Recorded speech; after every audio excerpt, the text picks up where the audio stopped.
அன்பர்களே, இப்பொழுது ஒரு பரிசோதனையை பார்ப்போம். ஏற்கனவே நான் கூறிய விடயத்தை நிரூபிப்பதற்கான இந்த ஒளி அலைகளை பார்த்தீர்கள் என்றால், விசிபிள் ரேஸை பார்த்தீர்கள் என்றால் 7600 ஆங்ஸ்ட்ரோமிலிருந்து 6300 ஆங்ஸ்ட்ரோம் வரை உள்ள அலை நீளங்கள் சிவப்பு நிறத்தை உருவாக்குகின்றன. அதே போன்று 6300 ஆங்ஸ்ட்ரோமிலிருந்து 6000 ஆங்ஸ்ட்ரோம் வரை உள்ள அலை நீளங்கள் ஒரேஞ்ச் நிறத்தை உருவாக்குகின்றன. 6000 ஆங்ஸ்ட்ரோமிலிருந்து 5700 ஆங்ஸ்ட்ரோம் வரை உள்ள நீளங்கள் மஞ்சள் நிறத்தையும், அதே போன்று 5700 ஆங்ஸ்ட்ரோமிலிருந்து 5000 ஆங்ஸ்ட்ரோம் வரை உள்ள அலை நீளங்கள் பச்சை நிறத்தையும், 5000 4500 ஆங்ஸ்ட்ரோம் வரையான நீளமுள்ள அலைகள் இண்டிகோ கலரையும், அதே போன்று 4500 4300 மிக குறைந்த அலை நீள அந்த பரிமாணத்தை கொண்ட அலைகள் நீல கலராகவும், அவ்வாறு நீல கலர்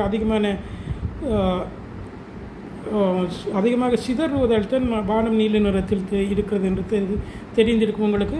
அதே போன்று 4300 4000 ஆங்ஸ்ட்ரோம் வரை இருக்கின்ற அலைகள் வயலட் கலராகவும் இருக்கின்றன. இந்த நிறத்தினுடைய வரிசையில் தான் வானவில் இருக்கிறது அலைவு நீளத்துக்கு ஏற்ப. ஆனால் இந்த வேறுபாட்டை மூளை உணர்ந்து வைத்து இருக்கிறது. ஏற்கனவே நான் உங்களுக்கு சொல்லியிருந்தேன், இந்த பிரபஞ்சம் முழுவதையும் ஒரு சுவடாக உணர்ந்து வைத்திருக்கிறது மூளை.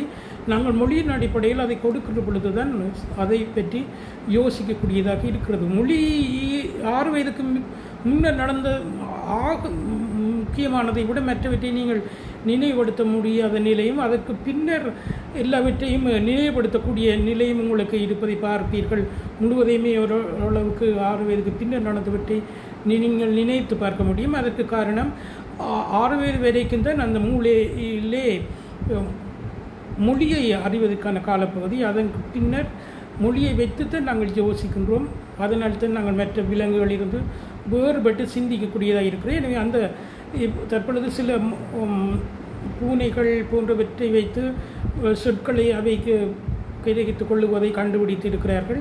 ஆனால் நாங்கள் மொழியை வைத்து மற்ற விலங்குகளிலிருந்து வேறுபட்டு வேகமாக யோசிக்கின்ற அளவுக்கு பரிமாணம் அடைந்திருக்கிறோம். எனவே மொழியை உணர்ந்ததன் பின்னர் தான் எங்களுக்கு அந்த சிந்திக்கக்கூடிய நிலை வந்தது. எனவே அந்த சிந்திக்கக்கூடிய நிலையில் நாங்கள் மொழியின் அடிப்படையில் கொடுக்காமலே பிரபஞ்சம் உணரப்பட்டது என்பதற்கான ஆதாரம் தான் இப்பொழுது பார்க்கின்ற பரிசோதனை. அதாவது நன்றாக மூச்சை இழுங்கள். அதை இழுப்பதற்கு முன்னர் உங்களுக்கு முன்னே இருக்கின்ற ஒரு எரிகின்ற பல்பை பாருங்கள். உங்களுடைய தலையளவு பல்ப் எல்லாம் இப்பொழுது இருக்கிறது. எல்இடி ஒரு பல்பை உங்களுக்கு அருகாக வைத்துக்கொண்டு அதை ஒளிர விடுங்கள். ஒளிர விடுகின்ற பல்பை மூச்சை இழுத்து வைத்துக்கொண்டு பார்க்கிறீர்கள். பின்னர் மூச்சை இழுத்து வைத்துக்கொண்டு மூளை பகுதியை நினைக்கிறீர்கள். அவ்வாறு மூளை பகுதியை நீங்கள் நினைத்து கொண்டே இருக்கின்ற பொழுது அந்த பல்ப் உங்களுக்கு பிங்க் கலரில், அதாவது ஒரு வயலட் கலரில் உங்களுக்கு தெரியும். மீண்டும் மூச்சை இழுத்து வைத்துக்கொண்டு ஒளிர்கின்ற பல்பை பார்க்கிறீர்கள். இப்பொழுது நீங்கள் இந்த புருவத்துக்கு இந்த கண்களுக்கு நடுவே இருக்கின்ற புருவத்தை நினைக்கிறீர்கள். இல்லாவிட்டால் புருவத்துக்கு உட்புறமாக பீனியல் சுரப்பி இருக்கின்ற இடத்தை நினைக்கிறீர்கள். அப்பொழுது உங்களுக்கு அந்த பல்பு நீல நிறத்தில் தெரியும்.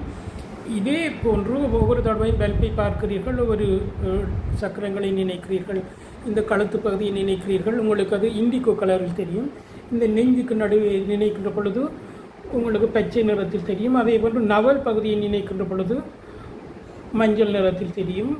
இந்த பெல்ட் படுகின்ற பகுதியை, ஜீன்ஸ் அணிகின்ற பொழுது பெல்ட் படுகின்ற பகுதியை நினைக்கின்ற பொழுது ஒரேஞ்ச் கலரில் தெரியும். அதே போன்று உங்களுடைய அந்த பிறப்பு ரூபுக்கும் அன்னஸ் என்ற அந்த கூத பகுதிக்கும் நடுவே இருக்கின்ற பகுதிக்கு நேராக சற்று மேலாக ஸ்பைனல் கோட்டினுடைய அடிப்பகுதியை, நீள்வழியம், மைய வழியம் அல்லது தண்டுவடம் என்று சொல்லப்படுகின்ற அந்த பகுதியின் அடிப்பகுதியை நினைக்கின்ற பொழுது உங்களுக்கு சிவப்பு தெரியும். அதாவது நாங்கள் வெளியே இருந்து ஒவ்வொரு கண்களில் ஒவ்வொரு செல்கள் நிறங்களை உணர்கின்றன என்று நீங்கள் படித்திருப்பீர்கள்.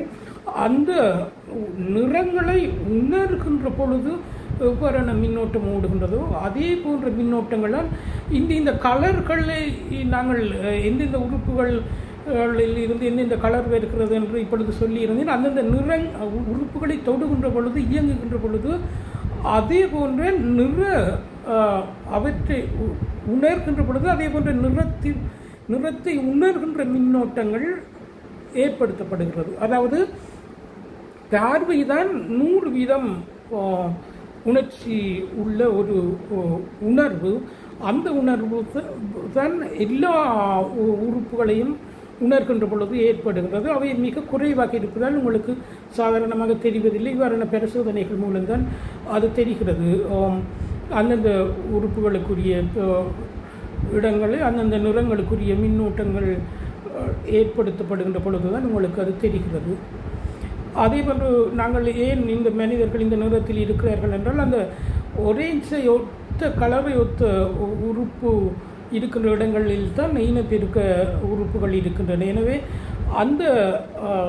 அதை உணர்கின்ற அந்த செயற்பாடு ஏற்படுத்தப்படுகின்ற மின்னோட்டங்கள் ஒரேஞ்ச் கலரில் தான் இருக்கின்றன. அந்த பகுதியில் இருக்கின்ற உறுப்புகள் தான் அதாவது ஒரேஞ்ச் நிறத்தை ஏற்படுத்துகின்ற மின்னோட்டங்கள் தான் இனப்பெருக்கத்துக்கு காரணமாக இருக்கிறது. அந்த ஒரேஞ்ச் கலரை ஒத்த வைக்கையாக இருக்கின்ற பொழுது அது தூண்டப்படுகிறது. எனவே அந்த நிறம் தூண்டுகின்றபடியால் அந்த நிறத்தில் மனிதர்கள் உருவாகினோம்.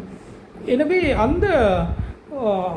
இந்த நிறத்தின் அடிப்படையிலான இந்த பரிசோதனையிலிருந்து நீங்கள் புரிந்து கொள்ளக்கூடிய விடயம் என்னவென்றால், நான் இந்த ஆங்ஸ்ட்ரோம் அளவில் வேறு பிரித்து சொன்ன இந்த நிறங்களுக்கான அந்த வேறுபாட்டை மூளை ஏற்கனவே உணர்ந்து வைத்திருக்கிறது. அவ்வாறு உணர்ந்து வைத்திருக்கிறதால் தான் அந்தந்த நிறங்களுக்கான அந்த வேறுபாட்டு உணர்வை அந்தந்த உறுப்புகளுக்கு கொடுக்கக்கூடியதாக இருக்கின்றது. எனவே இந்த பிரபஞ்சம் முழுவதிலும் இருக்கின்ற எல்லா விதமான புலங்களில் இருந்தும் பிரித்து சரியாக மூளை புரிந்து வைத்திருக்கிறது.